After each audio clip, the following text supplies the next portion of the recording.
हलचल भरे फरफुरी नगर बाजार के बीच मोटू और पतलू दृश्यों और ध्वनियों की एक जीवंत टेपेस्ट्री के माध्यम से घूमते हैं। अचानक मोटू की आंखें चौड़ी हो जाती हैं। उसकी इंद्रियां समोसे की अप्रतिरोध्य सुगंध से अभिभूत हो जाती हैं। वह पाटलू से स्वादिष्ट व्यंजन खरीदने के लिए विनती करता है। उसका चेहरा निराशापूर्ण लालसा का मुखौटा है। मोटू की आंखों में शरारती चमक चमकती है, क्योंकि वह एक साहसिक योजना पर विचार करता है। अनजान दुकानदार से समोसे चुराना। हलचल भरे समोसे की दुकान के अंदर मोटू की आंखें शरारती इरादे से चमकती हैं, क्योंकि वह अपनी डकैती की साजिश रचता है। सोने जैसे स्वादिष्ट खजाने को झट से पकड़ने की कोशिश, लेकिन दुकानदार की तेज नजर ने इस हरकत को पकड़ लिया। एक उग्र पीछा शुरू होता है, क्योंकि मोटू और पतलू जीवंत अराजक बाजार की गलियों से दौड़ते हैं।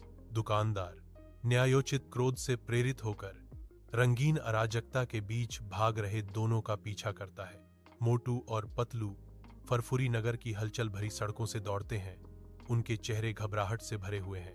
वे एक संकीर्ण गली में दौड़ते हैं, यह उम्मीद करते हुए कि वे अपने पीछा करने वाले को खो देंगे, लेकिन उनका भागना छोटा हो जाता है।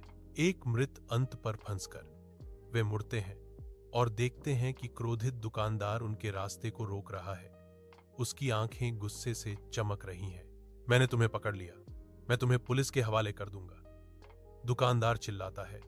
उसकी आवाज ईंट की दीवारों से गूंजती है, मोटू और पतलू के भाग्य को सील कर देती है। पुलिस स्टेशन की सख्त दीवारों में मोटू और पतलू इंस्पेक्टर चिंगम का सामना करते हैं। उनकी बेचैनी स्पष्ट है। कठोर लकड़ी की कुर्सियां उनके वजन से चरमराती हैं, जिससे इस पल की गंभीरता बढ़ जाती है। मोटू की आवाज पछतावे से भरी चुप्पी तोड़ती है।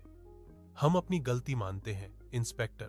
पतलू अपने साथी की भावना की प्रतिध्वनि करता है, विनती करते हुए, हाँ इंस्पेक्टर साहब, हमें माफ कर दीजिए। इंस्पेक्टर चिंगम नरम पड़ जाते हैं। उनकी आवाज दृढ़ है, लेकिन चेतावनी से भरी हुई है। ठीक है, मैं तुम दोनों को छोड़ देता हूं, लेकिन आगे से ऐसा न करना, समझे? मोटे और पतलू हलचल भरे फरफुरी नगर बाजार में लौटते हैं। दुकानदार के पास जाते समय उनके चेहरे पछतावे से भरे हुए हैं। मोटा की आवाज ईमानदार है, क्योंकि वह माफी मांगता है। हमें पहले जो परेशानी हुई उसके लिए हमें वास्तव में खेद है। पतलू ने गंभीरता से कहा, कृपया हमें क्षमा करें, हमने अपनी गलती से सीख ली है।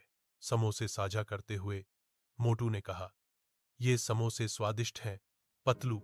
और पतलू ने जवाब दिया, हाँ मोटू, और वे और भी बेहतर लगते हैं, क्योंकि हम उन्हें दोस्तों के रूप में साझा कर रहे हैं।